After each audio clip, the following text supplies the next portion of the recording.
Chers amis, bonjour.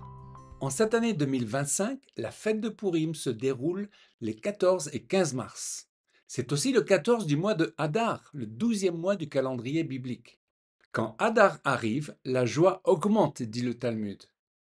Il est intéressant de voir que le 1er mars, ou 1er Hadar, Israël a décrété le rétablissement de la normalité dans le pays. Les gens du Nord peuvent retourner dans leur maison, tandis que les gens du Sud, autour de Gaza, peuvent à nouveau habiter leur village.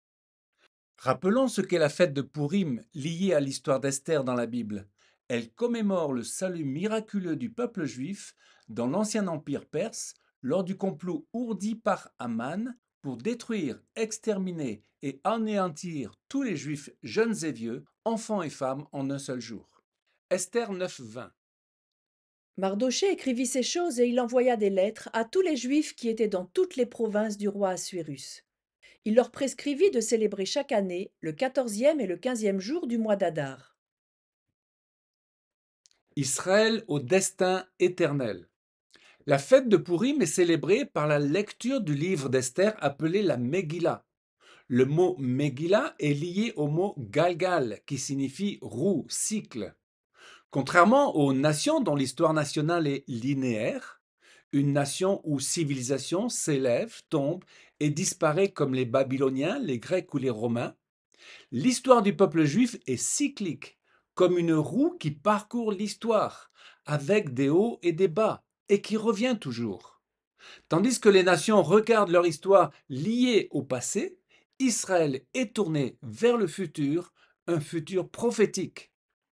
Purim nous enseigne le cycle éternel de l'histoire juive, avec une disparition programmée, mais une victoire absolue au travers des deux héros, Mardochée et Esther. On voit ce même cycle avec la Shoah des années 40 et en même temps la création de l'État hébreu 3 ans après la libération d'Auschwitz. Dans la Megillah d'Esther, nous voyons que Dieu ne permettra jamais la destruction d'Israël. Esther 4, verset 14. Si tu te tais maintenant, le secours et la délivrance surgiront d'autre part pour les Juifs, et toi et la maison de ton père vous périrez. Et qui sait si ce n'est pas pour un temps comme celui-ci que tu es parvenu à la royauté? L'histoire se répète. Le 7 octobre 2023, Israël a subi une attaque de grande ampleur, qui aurait pu être encore plus grande si le Hezbollah et les terroristes en Judée-Samarie s'étaient joints au Hamas. Mais Dieu a veillé et il continue de protéger son pays. Il ne dort ni ne sommeille, le gardien d'Israël. Israël ne ressemble pas aux autres nations. Le peuple de Dieu est éternel parce que l'alliance de Dieu avec le peuple juif est éternelle. Genèse 17:7. J'établirai mon alliance entre moi et toi, et tes descendants après toi, selon leur génération. Ce sera une alliance perpétuelle, en vertu de laquelle je serai ton Dieu et celui de ta postérité après toi. Israël, le Job universel. Nous l'avons vu, on peut comparer Job avec Israël. Israël est le peuple juif singulier parmi les peuples. Hermann Cohen, un philosophe juif, a écrit: Ce peuple est le Job de l'histoire universelle. De même que Job peut être considéré comme le symbole du juste qui souffre, de même Israël symbolise l'humanité souffrante. Pour le chrétien qui voit en la croix la souffrance du juste innocent de tout péché, il est clair que Yeshua est le Messie souffrant, ayant la solution pour l'humanité. Ce juste est dépeint au cœur même du Tanakh par la bouche du prophète Ésaïe et au travers de l'histoire du peuple juif qui a été conduit comme des agneaux dans les chambres à gaz. Ésaïe 53:7. Il a été maltraité et opprimé, et il n'a point ouvert la bouche, semblable à un agneau qu'on mène à la boucherie, à une brebis muette devant ceux qui la tondent. Il n'a point ouvert la bouche. Esther, l'héroïne juive. Il y a différentes lectures de Purim. Avec les quatre personnages, Assuérus, Aman, Mardoché et Esther, nous pouvons lire Purim comme un midrash, une parabole à l'attention d'Israël qui a besoin de croire en son destin et à celle de l'Église qui doit comprendre qu'elle est impliquée dans cette histoire juive.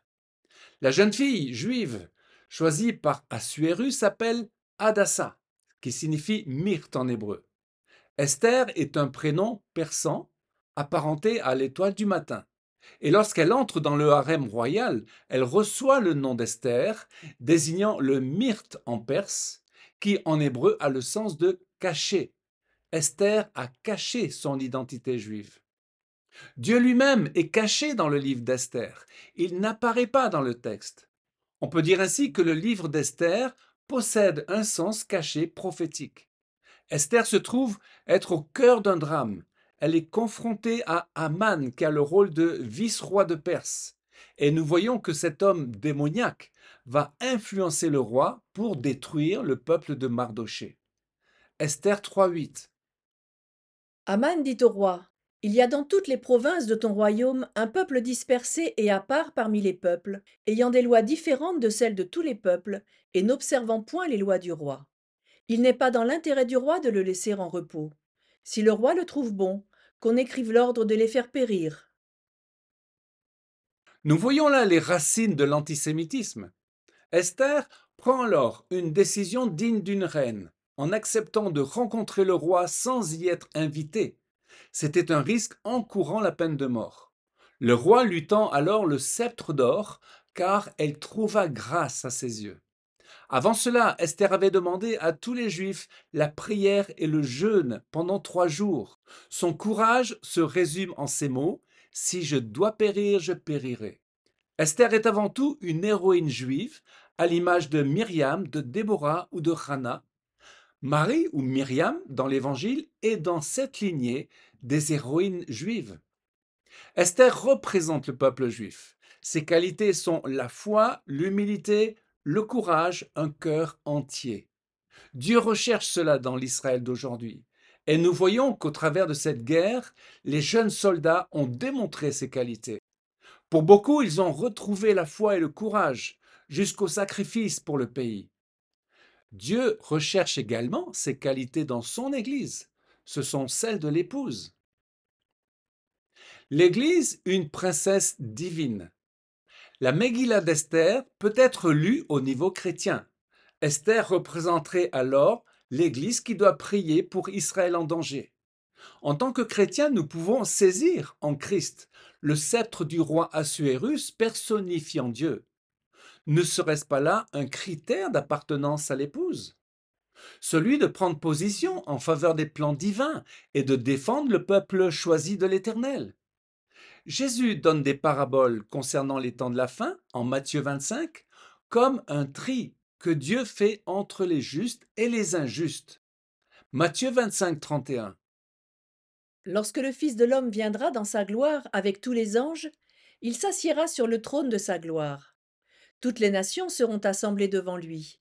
Il séparera les uns d'avec les autres, comme le berger sépare les brebis d'avec les boucs. L'Église fait partie des nations, selon le mot goïm. Et dans la parabole, Jésus parle des plus petits de ses frères, que l'on peut interpréter comme étant les Juifs.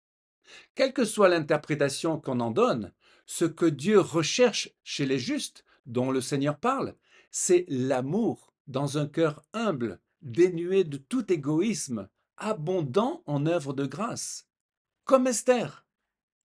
Chers amis, est-ce que Dieu nous voit parmi les justes? C'est une vraie question. De nos jours où Israël est menacé dans son existence par Aman, comme Esther, soyons prêts à saisir le sceptre royal, à prier et intercéder pour son peuple. Amen. Chers amis, à une prochaine fois pour une nouvelle vidéo en direct de Jérusalem.